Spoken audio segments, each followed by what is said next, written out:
Si ukážeme toto ubytovanie, volá sa Edge, nachádza sa v centrálnej časti Pattaya. Pokiaľ poznáte Base Condominium alebo Pattaya centrálne nákupné stredisko, tak je to hneď vedľa, je to kúsok. Môj kamarát Dominik sa sem momentálne presťahoval a mal nápad, že môžem sem prísť a môžem si natočiť, ako toto vyzerá pre vás, za čo som mu vďačný, takže si ukážeme, ako to vyzerá vo vnútri.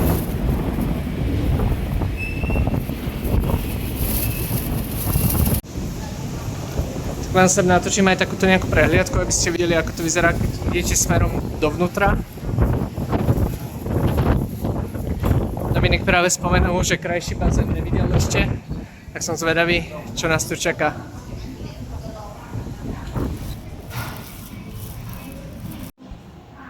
Celé prostredie spoločných priestorov mi pripomína nejakú spleť Copacabany s Rivierou, vyzerá to tu naozaj pekne. Do výťahu potom potrebujete čipovú kartu, nie je vonku, ale priamo vo vnútri.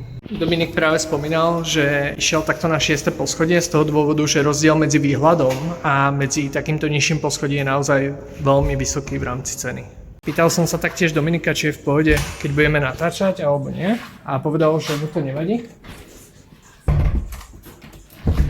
Takže vám môžem ukázať aj zhruba, ako vyzerá miestnosť. Akurát hovoril, že sa na to nepripravil, hej. Čo je akože, myslím si, že v pohode. Kuchyňa.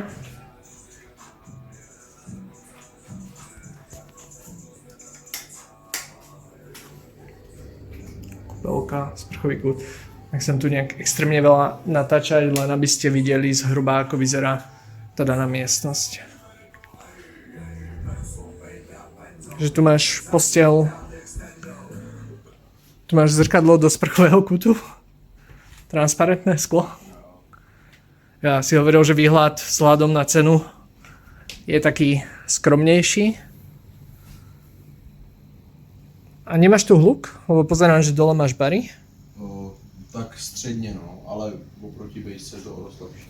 Je to dobře odlučné. Hej, super. No, potom tuto je takto skriňa, to som ešte nenatočil, tak natočím takto dodatočne a s tým, že vlastne ten sprchový kút je presklený, čiže pokiaľ by ste tu boli dvaja chlapci, tak asi sa sprchujete, takže jeden pozerá z okna, čo? Vyšli sme práve na 5. poschodí z výťahu a ideme sa pozrieť. Dominik spomínal, že v tejto časti ešte nebol a že tu by tiež možno mal byť nejaký bazén, že uvidíme. To vyzerá na takú slepú uličku v celku. Neviem, či sa tam dá ísť, ale tak môžeme sa ísť tam pozrieť.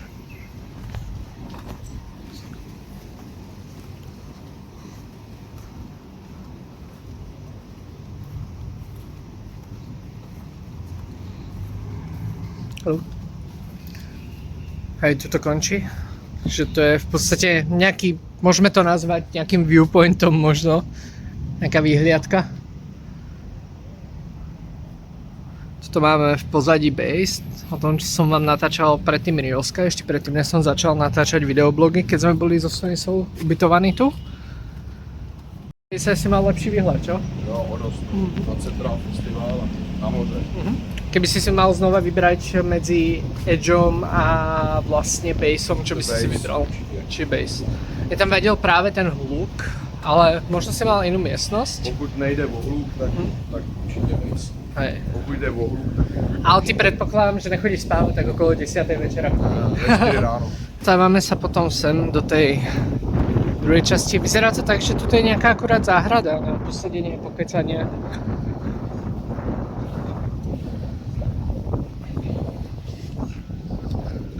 To opäť končí. Máš nejakú záhradku, možno opalovať sa na slnku alebo niečo. Ideme sa pozrieť hore na bazén? Sme teraz na 30. poschodí a spoznali sme tu nejakých turistov alebo lokálnych z Indie, tak sme si chvíľu s nimi pokecali. Toto ten výhľad už má zaujímavejší, čo? Jo. Si predstaviť, že by si bol ubytovaný takto na 30. To si dokonca vyššie ako v tom Base, hej? Že keď si zoberieš to na Base. je úplne stejný, ako som měl. Vyzerá to krásne. Pripomína mi to, fakt, pokiaľ by si išiel do tej Copacabany v Jomtien, tak ten výhľad by ťa úplne akože položil. Budem potrebovať asi tvoju kartičku.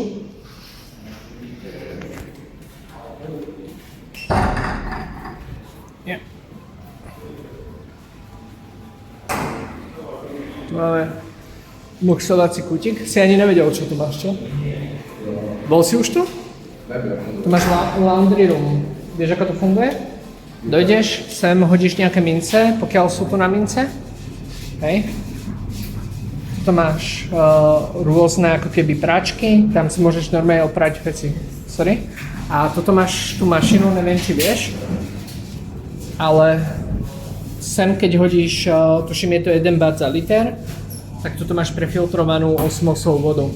Hej, čiže keď si zoberieš veľký barel za nejakých 5 bahtov, budeš mať kompletne 5 litrov vody. Dobrý, no.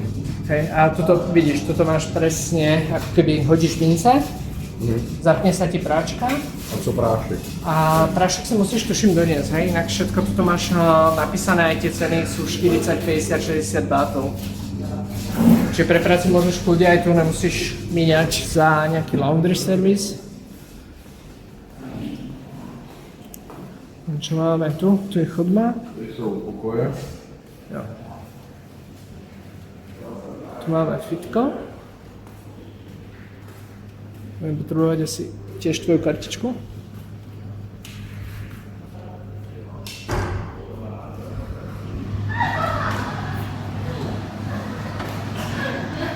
V rýchlosti iba natočím, aby ste mali predstavu. Myslím si, že fitko je tu oveľa zaujímavejšie, ako bolo napríklad v Base, ako oveľa väčšie, priestrannejšie. Ja to rýchlo prehodím. Činky.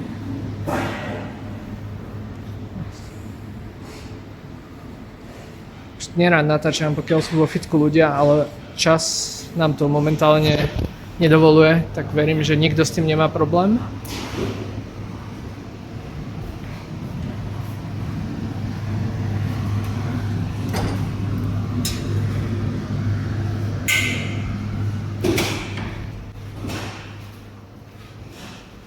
Social lounge. Tu tiež, pokiaľ budeš mať nejakú návštevu, kamarátov samozrejme, tak si môžete dojsť zahrať prípadne ping-pong. To sa mi páčilo, neviem kde to bolo, či v Base alebo kde, ale hrali sme veľmi často so Sunisou ping-pong. To je aj v Bangkoku, keď sme boli. A tu, pokiaľ môžeš, tu máme nejakú Sky Lounge, že tu bude podľa mňa akože krásny výhľad a taká coworkingová zóna. Je tady ten bazén. Takisto biliard. Jo. Ale tam se dostaneme z toho horního patra na ten bazén. Hej? Čiže odtiaľto sa tam nedostaneme, hej? Skúšal si? OK, zamknuté. Dobre, čiže v podstate máme takto výhľad a teraz pôjdeme si hore pozrieť ten bazén. 31. poschodie, tu bude bazén. Tu si bol? Cool, musíš ťahať.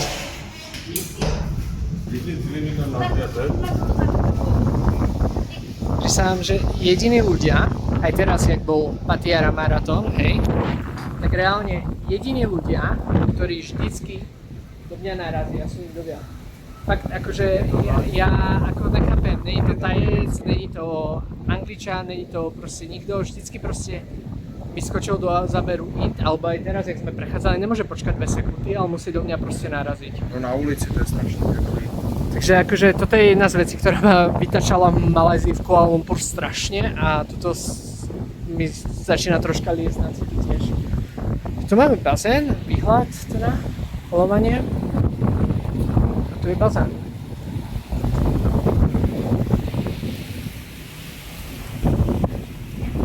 Sú toalety vpravo. Celkom nám fúka, nakoľko teraz momentálne cez Vietnam ide hurikán, tak ako minulý rok som rád, že teraz sme nešli na sever Vietnamu. Ale samozrejme sa to odráža aj tuto v Thajsku. A tuto je bazén, hej, v podstate ten si asi potom možno nejak do ňoho vlezeme a tak, jo, keď sa vizujem, tak sa môžeme aj tuto prejsť.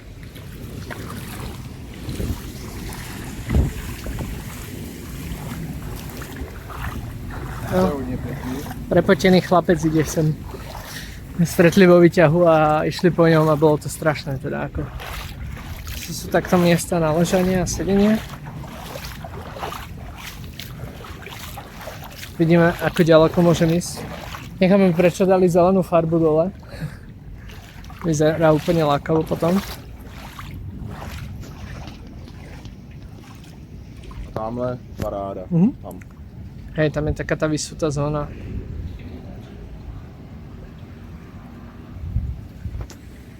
Vrátili sme sa naspäť k tomu vchodu do bazénu, lebo tu je ešte cesta dole, tam by sa mal nachádzať ešte jeden ten mini bazén, ktorý sme videli práve z tých priestorov, ktoré sú tie kancelárske.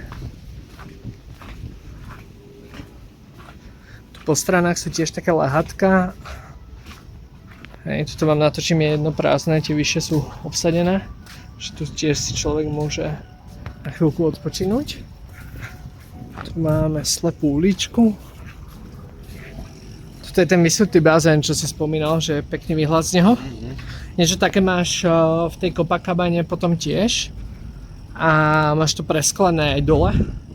Že je to také zaujímavé. Tu je ďalšie miesto ako keby na sedenie. Myslím, že toto je taký menší ako detský bazén. Respektíve nie, to je tá jacuzzi, ktorá tam bola na tom poschodí spomenutá. Akurát oni potom zatvorili asi túto cestu sem a dali to smerom von z toho bazénu. Dobre, tak môžeme ísť smerom hore naspäť. Aj to není za mňa tak zajímavé. Nakoniec sme sa dohodli ešte, že vám natočíme aj výhľad z toho bazéna. Akurát budem musieť dávať pozor na telefón, aby som náhodou nespadol. A podľa mňa aj výhľad je tu lepší ako z bejsu, keď si to tak zobereš. 100%. Ale mě ta kvalita toho bazénu. Hej. Opravdu je to takový čistý, je to vidět, že to je nový. Ta budova byla v roce 2020 postavená. Hej. Takže To je 5 rokov v podstate. a ta bejska 2012, takže 10 let rozdíl. Páči aj ten výhľad tuto. Akorát si pamätám, že zrovna táto budova nedávno horela. Vieš, že bolo to všade v správach, že pravdepodobne niekto moc varil alebo niečo. Ale super, že zvonka to nie je vôbec postrehnutelné, ako som pozeral. A ani znútra, že nejako akože si nevšimneš, že by tu boli nejaké vady alebo niečo, to vôbec. Je to pěkný. Hodně se mi líbí ten černý bazén s těma zlatýma kachličkama. Hej? Nevím, jestli to na videu je vidět, ale je to docela pěkný. Neviem, môžeme sa pozrieť, možno keď sa ustali troška voda. Ale na videu to nevyzerá až tak pekne ako v skutočnosti. Akurát sa to trocha viac šmíka na tom zlatom povrchu. Musím dávať bacha, aby som nehodil papulu a neutopil telefón. To má vodotěsno. Že vraj hej, ale nechcem to testovať úplne. To vidíš, jo, toto si môžeš večer iba tak zbehnúť a pozrieť, ako je na pláži.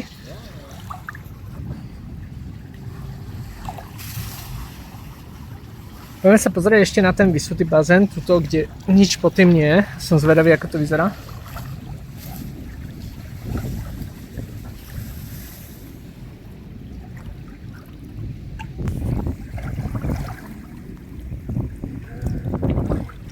Toto sklo je vyššie.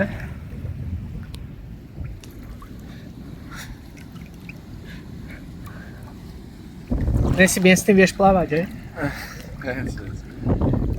Zrovna Dominik so mnou zdieľal takú zaujímavú myšlienku, že čo tu stretol pár miestnych, tak mali problém s tým, že nevedeli plávať.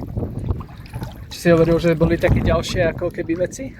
Jo, vůbec nejedí mořský plody. Kokos nemají rádi a durian jak kdo. 50/50. No a my už sme tuto na rohu toho bazéna. Akurát príde mi troška škoda, že tu není ten spodok nejaký sklenený alebo niečo, že akože máš to vysuté, máš pekný výhľad. No. To sklo je takový jako už jedný trochu. Hej no, to môžem takto dvihnúť, ale musím to dobre držať. Takže chybí tady to prosklo. Je to pěkný, ale mohlo by to být tady prosklo. Dobre, tak už si tu nejaký ten čas. Ťa môžem troška aspoň vyspovedať, s čím si asi nepočítal. Si tu prvýkrát v Tajsku, si hovoril, hej? Čo bolo najzaujímavejšie jedlo, ktoré si vyskúšal, alebo nejaká potravina, alebo niečo? Durian, Durian, 100%. hej? Někdo ho nenávidí a někdo ho fakt má rád. Či ty ho máš rád, hej? Velmi. A dokonce mě i jako vůbec, takže... Hej. Tam sme si hovorili, že tá sezóna je niekedy od mája do júna, čo je tuším kvieten a červen. Květen, jo, květen, červen. No, a takže to je taká hlavná sezóna pre ovocie tu. No a potom ďalšia vec, možno sa môžeme posunúť troška naspäť, aby som videl aj na veci, lebo veľa ľudí prechádzalo. Čiže jedlo, potravina, to máme ovocie, zeleninu. Čo z takého klasického, čo ja viem, tajského jedla? Jedol si tu nejaké lokálne jedla? Pad thai. Pad thai? Tu klasiku, to je dobrý. Jinak jako ani ne. Hodně mě překvapilo, že tady fakt jsou krokodýly i na ulicích. A vyskúšal si nakoniec? Ne? Tak sa môžeme hecnúť aj nejaký deň ísť, lebo aj ja chcem vyskúšať. Strašne dobre to voní, keď to pečú. Že akože fakt ten krokodil vonia luxusne. Čiže jedlo, čo vyskúšať určite pad thai, ovocie, čo vyskúšať určite durian. Mal si nejaký typický tajský dezert napríklad?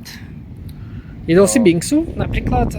Neviem, či to je typický ako tajský dezert, lebo čo sme sa bavili so Sunisou, tak ono to má pôvod, tuším, niekde viac na východe, neviem, či teraz Japonsko, Korea, alebo tak, aby som neklamal, ale Tajci to považujú skoro za svoje. Alebo mango sticky rice napríklad. Mango sticky rice to je hodně dobrý. No. Hej. To mě hodně, ale jinak moc jsem neobjevoval jídlo. No. Hej, akože mango sticky rice je môj najobľúbenejší snad dezert v podstate, čo sa týka Tajska. Čo sa týka lokality, keď si zoberieme, čo ja viem, Wongama, Jomtien, Central. Tak určitě Central je super pro noční život, jako úplně super. Já tady odsaď výjdu a hned jsem v tom centru Beach Road, blízko je svým způsobem i Sojšeská, fakt jako všechno tady mám, ale zase pro někoho, kdo chce klid v noci, opravdu chodí spát a třeba v 11, tak to vůbec není vhodný. No. Všude, kde vlastně člověk vyjde, tak po něm hulákají holky a není to jako dobrý. No. Je to také divokejšie. Hluk, troubení, no. Není to tak hrozný, ale jako bej tady třeba 2 měsíce a fakt nevyhledávat noční život, tak jako nic moc, no. A ceny, no. V Jomtienu jsou daleko nižší ceny. Hej, a ešte si spomenul, že si bol na kolárne. Videl si aj niečo v mojich videách na YouTube? Alebo si šiel tak nejak na pankáča a proste celý si to tam nejak Viděl preskúmal? jsem Monkey Beach, tak to, ale jinak jsem tam šel na pankáče. A čo sa ti najviac na kolárne páčilo? Čo sa ti naopak nepáčilo? Čo ťa prekvapilo? Já jsem si půjčil skútr a líbilo se mi ta dostupnost, že jsem se všude pěkně dostal a to bylo jako fajn. I ta doprava teďkon vlastně mimo sezónu byla dost dobrá, že tam nebylo tolik lidí, ale co mě překvapilo, hodně malý ostrov. Čekal jsem ho fakt větší. Je to prakticky za 5 hodin jsem ho měl celý projetej a všechny turistické místa, no. Všechny pláže a tak. Ako si zistil informácie, ako sa dostať na ostrov z ostrova, čo tam pozrieť a tak? Z tvých videí a na internet normálně, no. Som rád, že tie informácie sú stále aktuálne, lebo viem, že niekedy ceny sa menia, alebo teraz sa aj Bali, aj Pír troška prestávával, hej, že Pattaya sa akože buduje a my sme to natáčali zhruba 2 roky dozadu, mám pocit. Já jsem si vzal tu speedboat, 150 bátů, no, na jedno tam a zpátky 150 taky. A ešte nedávno si bol v Bangkoku, si spomínal. Čo hovoríš na Bangkok, čo si tam pozrel? Čo ťa prekvapilo, čo sa ti páčilo? Viděl jsem takovou budovu s prosklenou vyhlídkou nejvyšší Bangkoku, to bylo fajn, ale vstup byl nějakých 1000 bátů. Tak to bylo takový docela drahý, ale fakt pěkný výhled. Chinatown, tam byly super jako street foody, ale nevím, nějak mě to nezaujalo. A pak jsem viděl takovou tu klasiku Soy Cowboy, Nana Plaza, jo, a takový ten noční život a Pattaya je lepší. Hlavně ta dostupnost tam jsou strašné kolony, tam v centru žije 4 miliony lidí, tady nějakých 600 000 nebo kolik, to jsem se koukal, takže jako hrozná doprava. Je to rozdiel, v Bangkoku sa musíš pohybovať metrom, hej, alebo fakt na skuteri, ale to metro tam je podľa mňa vec, ktorá musí byť. Jo. Bo inak je tam strašný trafik. Inak Chinatown mne sa páčil, my sme tam boli v podstate tiež nejak 2 roky dozadu. Že bolo zaujímavé hlavne večer vidieť ten rozdiel, vysvietené tie budovy, vieš, to bolo také ako niečo iné. Dobre, a teraz na záver povedzme, že je tu niekto, kto nebol nikdy v Thajsku. Prečo by si určite išiel do Thajska? Prečo by si nešiel zase na druhej strane, aby to nebolo zase celé iba o tých dobrých veciach, ale tak nejaký triezvy pohľad, hej? Tak čo hovoríš na Thajsko po do tvojich Thajska, skúsenostiach? Tak Čo máš? 100% do Pattaji a to z několika důvodů. Je tady vlastně, když někdo chce moře, tak tady je moře a Pattaya se mně i líbí v tom, že vlastně to kombinuje za dost dobrý peníze takovou jako malou Dubaj, takový prostě luxus za fakt dostupný peníze, plus dobrý jídlo a jako přátelští lidi, no. To jsem jako, a jiná kultura, je to něco jiného. Na co bych si dal pozor, volanty jsou na pravé straně, může to být pro Evropana, pro Američana velký nezvyk a tohle Pozerať sa cez cestu a vletieť pod auto. Jo. Opravdu na tom ostrově jsem často jezdil do protisměru, to jsem zvyklý z Česka. To beru jako nebezpečný. Jinak dost dobrý, no. Jako, takový ride trošku. Ja sa takto pootočím, aby sme tu nenatáčali ľudí, takže tak. Dobre, to bolo asi zhruba všetko a ešte jedna vec. Ty si sa priznal, že si sem letel, že predtým si nejako necestoval sám, hej? Ja to takto nejak nabonzujem na teba, že je to tvoja prvá cesta, kedy si sa vybral takto sám. Čo na to hovorí so stupom času? Aké si mal pocity predtým, aké máš pocity teraz? Předtím jsem se toho trochu bál, ale prostě jsem si řekl, že se hecnu, tak jsem opravdu si zbalil kufry, narychlo koupil letenky, kde mě to situace dovolila a odjel jsem. První 2 dny to bylo docela náročný, protože vlastně doteď jsem byl zvyklý furt s někým bejt a jakoby svým způsobem být závislý jakoby na ostatních, že? Na rodině a podobně. A jak jsem přijel sem, tak jsem vlastně všechno musel řešit sám. Všechny problémy, všemu jsem se musel stavit sám. Takže jako náročný, jsem se musel naučit bejt sám, jako někam jít a tak, ale hodně mě to posunulo. Opravdu za 4 dny jsem si zvykl a jako super. No. To Thajsko jako hodně posune. Úplně jiná mentalita, jiná kultura, takže je to šok, ale jak si člověk zvykne, tak jako hodně to jako otuží člověka. To je to dobrý. Dobre, díky moc teda a poďme si užiť bazénu, staň ma tu nejaké dieťa neutopí teraz. To bolo zhruba tak všetko, jediné čo nám ostáva zhodnotiť je v podstate koľko tu stojí tak priemerne nejaký prenajom, pokiaľ sa pozriete pod dlhodobých nájmov, že by ste si chceli prenajať niečo povedzme na zmluvu na pol roka, rok, tak sa môžete dostať na zhruba tých 635 € na mesiac bez energií. Tie energie dodatočne vás môžu výjsť okolo zhruba 50 a 100 €, hej, keď to tak prepočítam. Niekedy viac záleží, ako používate, samozrejme klimatizáciu, aké máte rejty a tak ďalej, ale zhruba 50 a 100 €, 50 až 200 € pre tých náročnejších, čo trávia veľa času doma. A s tým, že vlastne pokiaľ by ste si chceli kúpiť štúdio v takejto danej jednotke, tak momentálne tie ceny začínajú na 4,5 milióna bátov, hej, čo máme nejakých 120 000 €. A to sa bavíme o nejakom takom menšom štúdiu, ako sme si ukazovali v tomto videu. S tým, že vlastne tá cena toho nájmu začína tých 24 000 bátov na mesiac, hej, ako som povedal, okolo tých 635 €. Samozrejme, pokiaľ pôjdete na Booking alebo Airbnb, tak sa môžete dostať zhruba o nejakých 20% vyššie, možno aj viac v závislosti od prenajímateľa a v závislosti od toho, či tam máte zarátané energie alebo nie. Tým pádom by sme sa mohli baviť zhruba okolo tých 800 až 1000 €. Hej, ale to si myslím, že to už je taký akože fakt maximálny strop. Záleží, kto vám to prenajme a samozrejme môžete si vždycky ísť na Airbnb, môžete ísť na Booking a pozrieť si aktuálne ponuky toho Edgeu. Ja vám to hovorím teraz, ako to vychádza zhruba v júli, v červenci tohto roka, keď sme tu. Čiže dúfam, že sa vám video páčilo, samozrejme viete, ako YouTube funguje, pokiaľ tam nedáte like, nikto nevie, že ste si to video pozreli. Pokiaľ máte dodatočné otázky, určite ich píšte do komentárov, hocičo, čo vás zaujíma z Pattaje, z Thajska, môže to byť aj mimo tohto videa, hocičo, čo vám napadlo práve v rámci pozeraní tohto videa, hociaká myšlienka, môžete ju vyzdieľať dole v tých komentároch, je to super.